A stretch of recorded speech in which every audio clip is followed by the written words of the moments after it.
Boa noite. Levei um susto bom, porque eu fui cumprimentando, tinha só metade, agora tá cheio. Eu tava de costas, viu por que eu sento aqui na frente? Antes de começar, é técnica, sempre chega mais útil, eu sempre mais feliz. Então, boa noite para quem eu não vi, para quem eu ainda não cumprimentei. Feliz ano novo, apesar de que o ano novo já está começando a ficar engatinhando, né? Quase começando a andar. Que nós possamos, então, esse ano ter um ano de muita paz, de muita luz, de muita alegria, de muito trabalho, de muito sucesso. Tem lugar aqui na frente também, ó. A gente dá um minutinho. Bom, vamos conversar, então. Se eu fico falando muito sobre o que vai ser o desejo do ano para vocês, vocês vão ficar escutando a noite inteira, porque eu desejo só coisa boa. E tem muita coisa boa para desejar. Essas 3 palavrinhas aqui são palavras que Jesus falou: pedi, buscai, batei. São verbos que estão no modo imperativo, que quer dizer o seguinte: ele está ordenando, ele está aconselhando, ele está convidando a alguma atitude.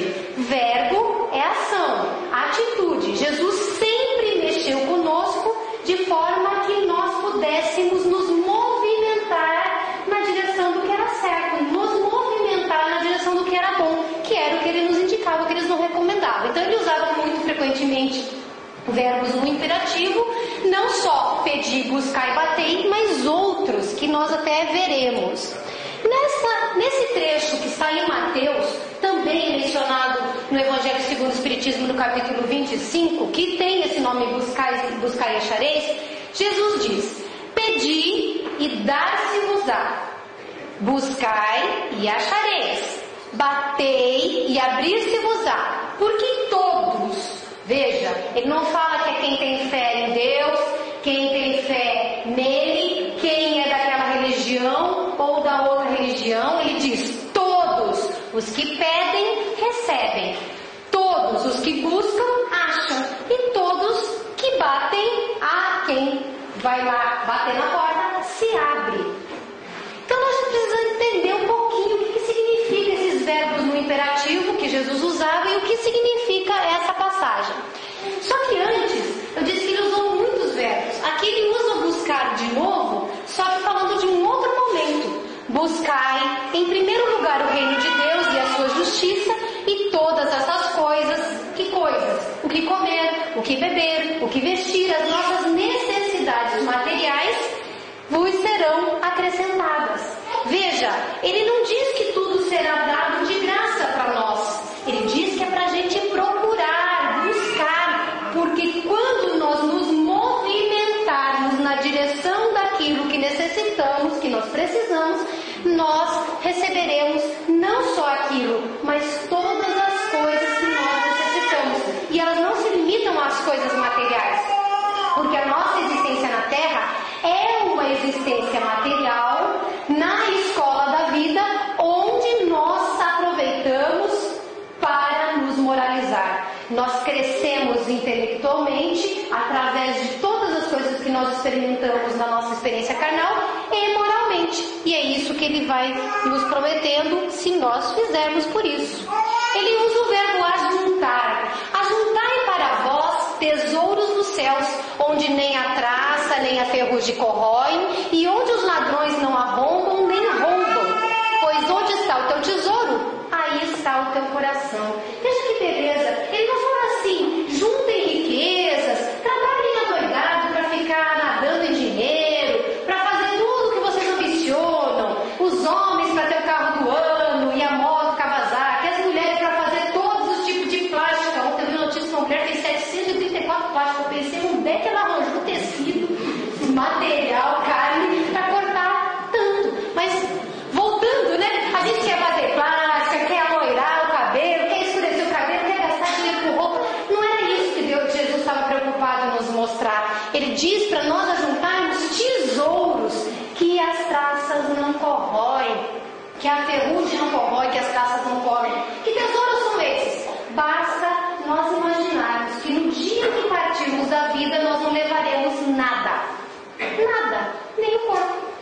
Então, que tipo de tesouro nós levamos para a vida verdadeira? Porque uma coisa é certa: morrer na carne, todos morrem, mas na vida espiritual ninguém morre, porque Deus não cria para Nós entramos na escola da vida e saímos da escola da vida. Mudamos de ano, mudamos de escola, mudamos de aprendizados, porém, essa morte física é só a mudança de estágio. A vida não acaba. Então, onde estão os corações? O nosso coração, onde está? O que tem no nosso coração? Que tipo de tesouro nós carregamos? Por isso ele fala o verbo imperativo, ajuntai, para movimentar na direção do que se deve fazer. Ele também fala de entrar. Entrai pela porta estreita, porque larga é a porta e espaçoso é o caminho que conduz à perdição. Estreita, porém, é a porta e apertado o caminho que conduz à vida. Veja, ele não fala que a vida vai ser um mar de rosas, tudo fácil, mas ele diz, escolhe, movimente-se, vá na direção da porta estreita. Qual é a porta estreita? Por que tem que ser estreita? Porque quando a gente vê muita facilidade, a facilidade não forja caráter, a facilidade não cria seres humanos maduros, a facilidade não transforma. Se nós queremos, vamos falar de uma coisa completamente trivial do nosso cotidiano. Quando a gente quer cuidar do corpo físico, da saúde, o que a gente vai fazer? Vai malhar. Alguns andam de bicicleta, alguns correm, alguns vão para academia, alguns fazem capoeira, fazem taekwondo, sei lá, tem N tipos de exercício. Por que a gente se exercita? Para ter força muscular, para desenvolver capacidade respiratória, para manter a saúde. Fica dormindo o dia inteiro na frente da TV por 30 anos para ver o que acontece. Concordam comigo? Então, quando a gente fala de porta estreita, tentando entender o que Jesus fala, quer dizer o seguinte: se você escolhe o caminho das facilidades, se você abandona os desafios, você não cresce, você não evolui, você não amadurece e você não vai conseguir fazer o que a passagem anterior falou, que é entrar com o que se tem que carregar na vida espiritual, com o que tem valor de verdade. Mas vamos ao que interessa, que são os motivos pelos quais Jesus nos deu esses verbos, esses conselhos, essas ordens, essas solicitações de que nós nos acomodássemos dirigindo-nos para determinada direção. Por que eu falo acomodar? Porque a gente costuma se acomodar melhor em determinados ritmos, e aí quando você entra na direção certa fica fácil de ir. É mais ou menos como uma inércia. Se você conseguir dar o primeiro passo, o segundo não é tão difícil. Jesus tinha a autoridade de ser o Filho de Deus na terra, como todos somos, porém o Filho de Deus que veio para falar o que Deus queria que nós ouvíssemos. Nós, os irmãos mais novos, ainda ignorantes, ainda imaturos, ainda irresponsáveis, que não sabíamos o que ele já sabia.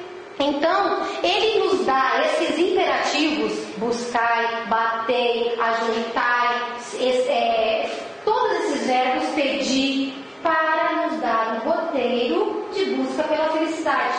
Ora, felicidade é uma palavra que ela é ambicionada, mas que no fundo a gente não acredita que existe. Porque a gente sabe que na Terra não existe felicidade plena. Mas é possível felicidade relativa. E como é que se conquista a felicidade relativa? Quando nós cumprimos os nossos deveres.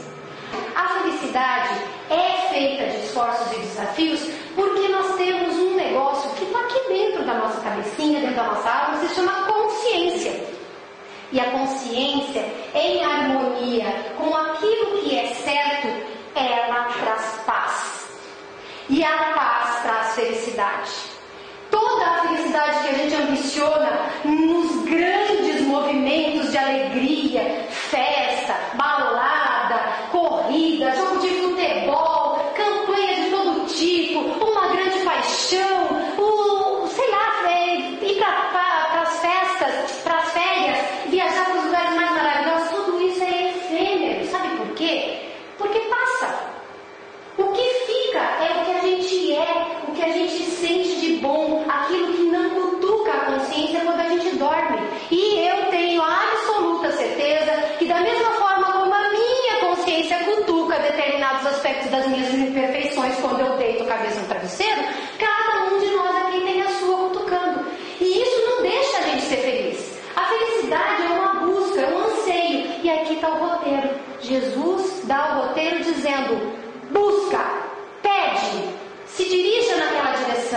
você vai conseguir, porque Deus quer que a gente consiga. Aí, tem gente que obviamente vai perguntar o seguinte: mas Deus, a virtude que eu conheço de Deus, a gente aprende, é que Ele é onisciente, ou seja, Deus sabe tudo. Então eu não preciso pedir. Eu não preciso pedir porque Deus sabe das minhas necessidades. Deus sabe o que eu preciso. Se a gente não pedir, se nós acharmos que Deus tem que adivinhar, aliás, Deus não adivinha nada, Ele realmente sabe. Mas se Deus for nos dar as coisas sem nós nos movimentarmos na direção daquilo que nós buscamos, se nós não nos dermos a qualquer incômodo de esforço, de busca pela felicidade, e quando eu falo felicidade também está implícito nessa palavra a questão de nós não termos defeitos mais, não termos mais imperfeições, de nós buscarmos a evolução espiritual e a evolução moral, porque as imperfeições são pesos que nós carregamos nas nossas costas. Se nós não nos movimentarmos, porque Deus sabe e pode nos atender, o que acontecerá conosco? Que somos seres imperfeitos e não estamos trabalhando para evoluir. É imprescindível, não se pode abrir mão de pedir a Deus. Pedir o quê? Nós podemos pedir tudo. Nós podemos pedir um emprego melhor, nós podemos pedir mais capacidade de conquistar as coisas materiais que nós queremos, nós podemos pedir que nós encontremos um grande amor, nós podemos pedir oportunidades melhores em determinadas coisas, nós podemos pedir ajuda para passar num concurso, podemos pedir qualquer coisa. Mas nós temos que pedir que Ele facilite, que nos faça enxergar os caminhos de libertação das imperfeições, porque eu disse agora, a imperfeição é um peso que nós carregamos nas costas. Ninguém dorme tranquilo sendo orgulhoso, ninguém dorme tranquilo sendo egoísta, ninguém dorme tranquilo sendo invejoso, ninguém dorme tranquilo sendo reticências, cada um sabe dos seus, eu sei dos meus. N imperfeições nós carregamos. E aí, como nós estamos buscando a felicidade e Deus nos dá as oportunidades para encontrar a felicidade através de atitudes, então nós temos que procurar, através das atitudes, nos libertar das imperfeições. Por isso a gente pede a Deus fora tudo aquilo que nós podemos pedir. Que Deus não impede a gente de pedir nada.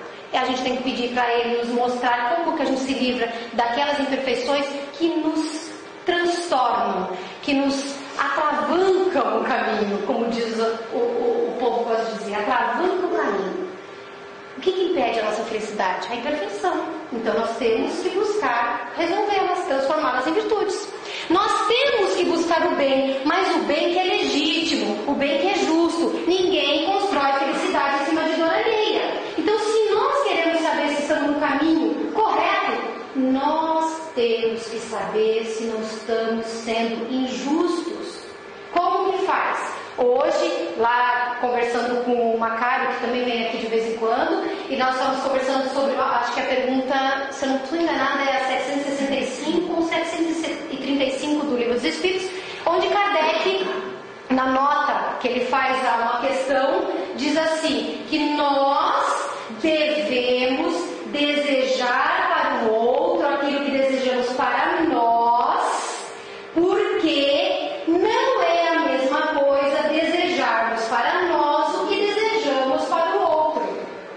E eu tive, e uma cara, um bom tempo de papo para poder entender isso. O bem legítimo e justo é aquele que você deseja para si. Mas faz o outro. Porque se você age com o outro exatamente como gostaria que agisse com você, não vai errar. Todo mundo sabe onde vai doer o calo alheio, porque o seu calo dói. Simples assim. Apesar disso, todos nós erramos.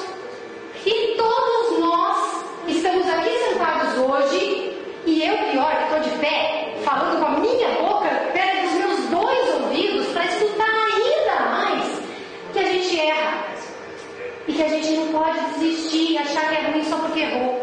Nós não somos necessariamente ruins, nós somos ignorantes, nós somos imaturos, nós somos irresponsáveis, mas o erro faz parte do acerto. A criança que começa a caminhar, cai. uma mão de mãe, uma mão de pai, uma mão de tia, uma mão de irmão mais velho para estender. Por que a gente não se perdoa e não se dá uma nova chance? E por que o outro tem o direito de nos negar o perdão e nos negar uma nova chance como se ele não errasse? Então, buscar o bem é uma obrigação, mas o bem legítimo e justo, aquele que nós queremos para nós, mas fazemos para o outro. Bater à porta da edificação íntima é uma obrigação também, utilizando o quê? Os instrumentos do esforço da boa vontade. Tudo na vida se conquista com esforço e com boa vontade.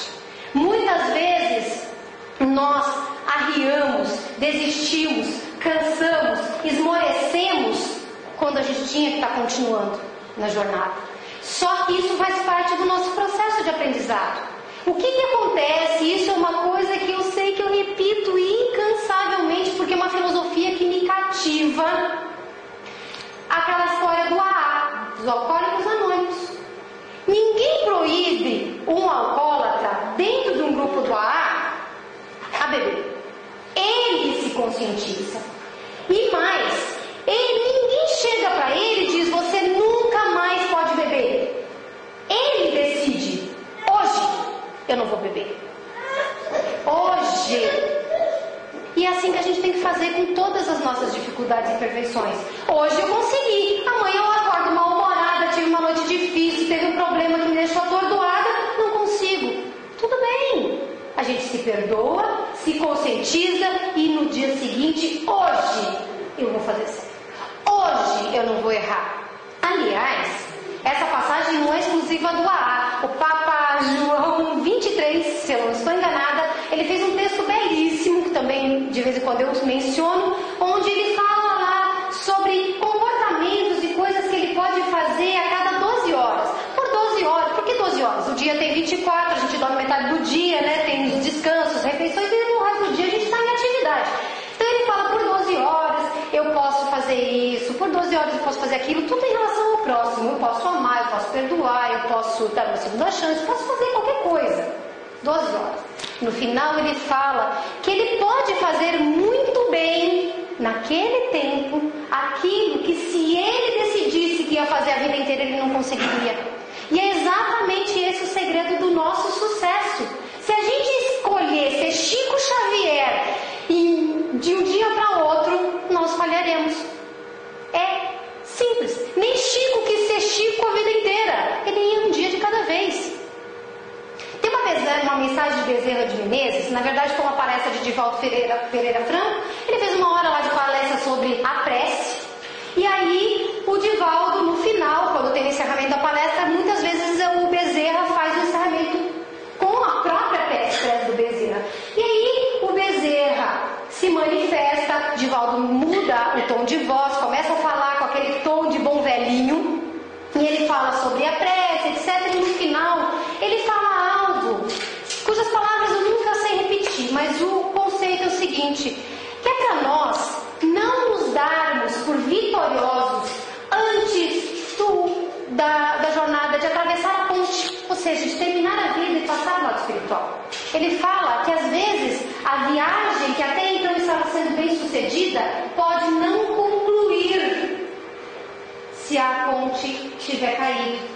Então, o nosso exercício de buscar, bater, achar e todos os verbos, todos os imperativos que Jesus usou, são verbos para nós usarmos todos os dias, não pela vida inteira.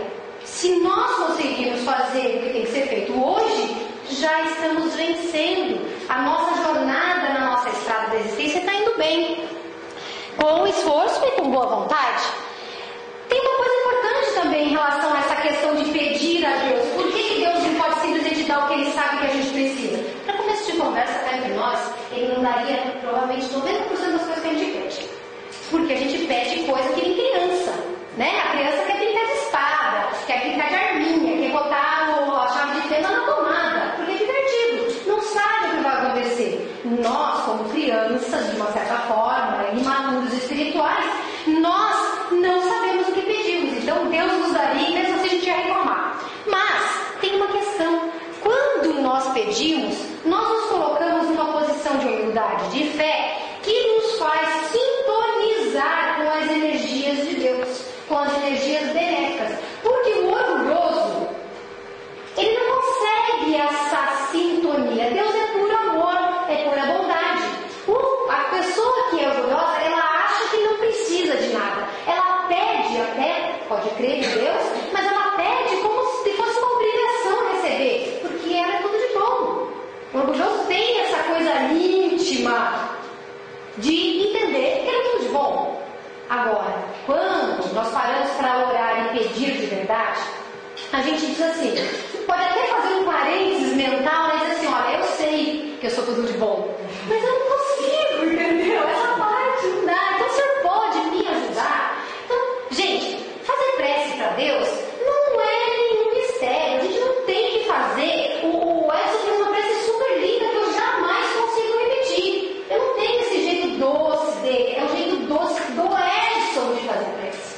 O meu jeito de fazer prece é bater papo com Deus. Eu chego para ele e digo assim, ó, Deus, não quis de novo, fiz errado, estou precisando de uma força. Por favor, eu converso como se fosse um amigo. Outros vão falar Pai Nosso, porque toda a fé dele ele coloca nesta metodologia de conversar com Deus. Não importa como que é. O que importa é que essa condição de se sintonizar, de perceber que é fraco, que é frágil, que é necessitado e que existe um ser que deu a vida e que é maior e que supera tudo quanto é coisa que a gente possa imaginar, aí a gente consegue essa sintonia que é indispensável para receber aquilo que a gente pede. E veja, é que não adianta ser o alcoólatra, voltando ao exemplo do alcoólatra, que está tendo uma crise de cirrose, está tendo a doença da cirrose, e pedir para curar a cirrose, porque se curar a cirrose vai beber de novo. Então a gente tem que ter a noção de que aquilo que a gente pede, a gente pode falar o que é, mas Deus vai dar o que a gente precisa. Mas o importante, e veja que tudo que nós estamos falando é questão de nós estarmos nos movimentando na direção da felicidade, tudo que a gente precisa é esse movimento na direção de Deus. Como Deus vai fazer isso? A gente só pode ter certeza de uma coisa, é o melhor para nós. Às vezes Deus nega, Deus recusa, mas Deus faz isso porque amanhã, ou no futuro breve, ou a médio prazo, aquela negativa, aquela recusa nos transforma em pessoas melhores. A sintonia, essa sintonia que eu mencionei, com essa força divina que vem do pedido, ela fortalece o nosso ânimo. Ora, a gente pede, a gente tem certeza que vai receber. Então a gente tem mais fortaleza de ânimo para fazer o quê? Lutar, para trabalhar, para construir, para buscar. Ela inspira soluções adequadas aos problemas. Todos nós temos problemas. E vocês conhecem aquele ditado popular que diz: se conselho fosse bom, a gente não dava vendia? Porque para aconselhar o outro, todo mundo é bom. Mas às vezes, quando nós conseguimos essa sintonia que nos inspira soluções adequadas, a gente consegue olhar os nossos problemas pelos olhos de quem está de fora. Aí a gente consegue se autoaconselhar, inspirado, intuído pela espiritualidade amiga. Nós temos muitos amigos na espiritualidade. Espírita tem mania de achar que todos os nossos companheiros são obsessores. Nós temos alguns também, eu pelo menos tenho certeza. Agora, nós temos também amigos. Nós temos aqueles que nos impulsionam para frente, aqueles que seguram a nossa mão quando a gente está caindo, aqueles que quando a gente se arrepende diz: opa, agora chegou a minha vez, vem que eu te ajudo. Nós não estamos sozinhos.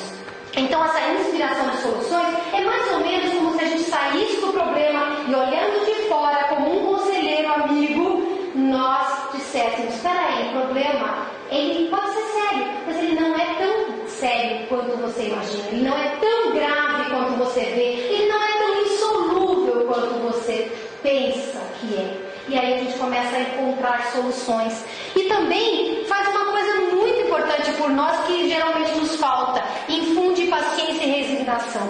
Nós temos, cada um tem a sua cruz a carregar, e a nossa cruz tem o peso das nossas forças. Se nós relaxarmos na musculação espiritual das nossas vidas, é claro que a nossa cruz vai parecer pesada. Não quer dizer que a gente não tinha capacidade de carregar. Quer dizer que nós enfraquecemos por preguiça, por inércia espiritual. Agora, se nós estamos buscando, se nós estamos pedindo, se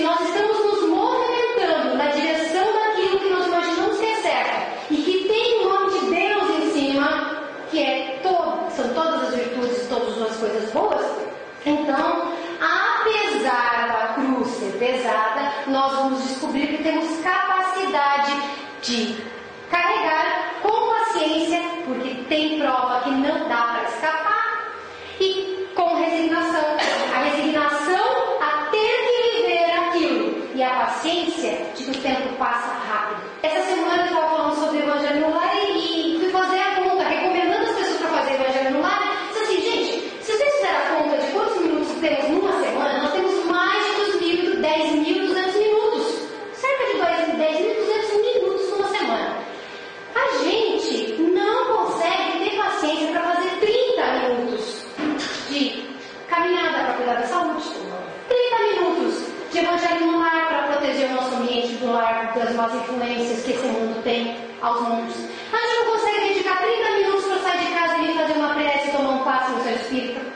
Nós não conseguimos 30 minutos para escutar alguém que está com problema e quer desabafar. Nós não conseguimos 30 minutos e relaxar depois do trabalho, porque tudo corrido, tem que correr, tem que já sair, não pode nem mastigar a comida direito. A gente não consegue 30 minutos de nada que é bom.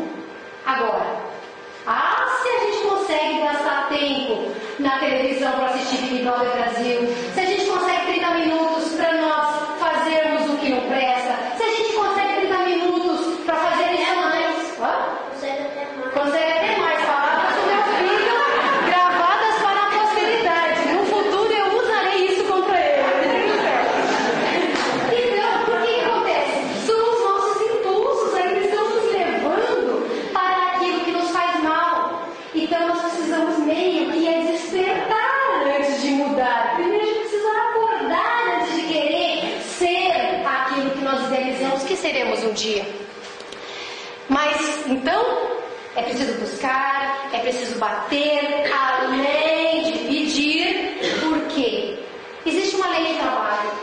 E existe essa lei porque se nós não trabalharmos, nós não desenvolvemos a inteligência. Se nós não trabalharmos, a gente não consegue nem o material, muito menos o espiritual ou o moral. Os esforços na direção das nossas conquistas são indispensáveis. Quando nós falamos de trabalho, nós estamos falando de progresso. E Deus está lá descrito no livro dos Espíritos, as leis naturais. Tem lei de trabalho e tem lei de progresso. Uma e outra são os que nos desenvolvem. Se nós não trabalharmos, nós não progredirmos, porque nós não desenvolvemos a inteligência. A única forma de desenvolver espiritualmente é desenvolvendo a inteligência, porque nem mesmo moral a gente consegue desenvolver se a gente não compreender. Então, antes de sermos seres morais, nós precisamos primeiro falar muito, trabalhar muito, suar muito para desenvolver a capacidade intelectual. E aí, com a inteligência, a gente desenvolve a parte moral. Se nós queremos falar de salvação, nós não falamos de salvação como falam de salvação as pessoas que entendem diferente do Espiritismo. Se nós não tivéssemos trabalhado, nós seríamos crianças espirituais simplesmente dependentes de nosso instinto e não da nossa capacidade de inteligência. Então, quando Deus fez do trabalho uma necessidade, Ele estava dizendo o seguinte: procure e acharás, trabalhe e produzirá. Quem planta, até o popular diz, né? Quem planta vento colhe tempestade, e a gente sabe que não colhe flor de espinheiro plantado. Nós sabemos tudo isso. Agora, quando a gente se fala de salvação, desculpa, vocês escolheram ser espíritas, no mínimo são simpatizantes do espiritismo, tem que acabar com aquela ideia de que seremos salvos por misericórdia divina. A misericórdia divina, ela está presente na nossa vida desde o momento em que nós fomos criados. E a partir do instante que Deus nos criou e nos deu a possibilidade de crescer, evoluir e melhorar espiritualmente até a perfeição e a felicidade, pelo trabalho, desenvolvimento da inteligência e desenvolvimento moral, então nós recebemos o mérito do nosso trabalho com as recompensas que Deus nos dá. Não tem recompensa melhor do que ter a paz na consciência, a felicidade e saber que o amor nos envolve, porque Deus reconhece que nós merecemos aquele amor. Deus ama a todos nós, até quem não merece. Até Agora, beleza mesmo é merecer. E para merecer a gente tem que trabalhar. Então a salvação, sob a ótica espírita, é uma salvação que não é transferida para ninguém. É uma salvação que cada um se salva com a ajuda de Deus, com a ajuda de Jesus, com a ajuda dos amigos espirituais, com a ajuda daqueles bons e maus que encaram ao nosso lado, com aqueles que sustentam a nossa vida, com aqueles que nos empurram no buraco. Todos, de uma certa forma, estão nos ajudando, porque todos estão fazendo com que nós fiquemos de pé, com que nós nos fortaleçamos para lutar pelo que vale a pena de verdade. A gente não está no planeta a passeio, tudo mostra lá fora que nós estamos aqui com um objetivo maior, porque basta a gente ligar a televisão e do nada a gente vê lá, cai 3 prédios e morre não sei quantas pessoas. A gente não tem segurança dentro da própria casa. Se nós não acreditarmos que temos um objetivo maior nas nossas vidas, além de estar aqui para viver do bom e do melhor que quase ninguém tem, por sinal, então nós não conquistaremos essa felicidade que nós buscamos tanto. Não quer dizer que a gente não tem que lutar, quer dizer que não é só isso que a gente tem que almejar. Não é só uma felicidade agora, não é só uma felicidade material, é uma felicidade permanente que tem a ver com trabalho, com atitude e com paz na consciência. Para finalizar, aquele primeiro trecho do Buscai e Achareis que eu li continua deste jeito. É a continuação daquele trecho. Qual o homem dentre vós que dá uma pedra ao filho que lhe pede pão? Ou se pedir um peixe, dar-lhe-á uma serpente? Ora, se sendo maus como sois, sabeis dar boas coisas aos vossos filhos, não é lógico que, com mais forte razão, vosso Pai que está nos céus dê os bens verdadeiros aos que lhes pedirem? Finalizo com isso, porque Jesus disse, se nós que ainda não sabemos amar e nós somos imperfeitos, não negamos o bom e o melhor dos nossos filhos, ainda que o bom e o melhor seja não, você não vai. Deus não faz menos por nós. Então, acreditem em vocês, acreditem na força de vocês. Não queiram mudar o mundo nem a si mesmo na vida, como se fosse para a vida inteira. Só hoje. Eu sempre falo isso, vocês devem me achar repetitivo, mas é só hoje que vocês precisam fazer isso. Tá? E amanhã de manhã, começar tudo outra vez. Que Deus abençoe a todos, que Jesus acompanhe, fiquem muito felizes de vê-los aqui, que a paz de Jesus encaminhe-se para os nossos lares conosco e que a gente possa pelo menos pensar a respeito desses conceitos, porque todas as passagens do Cristo falam muito mais do que aquilo que a gente vê só superficialmente.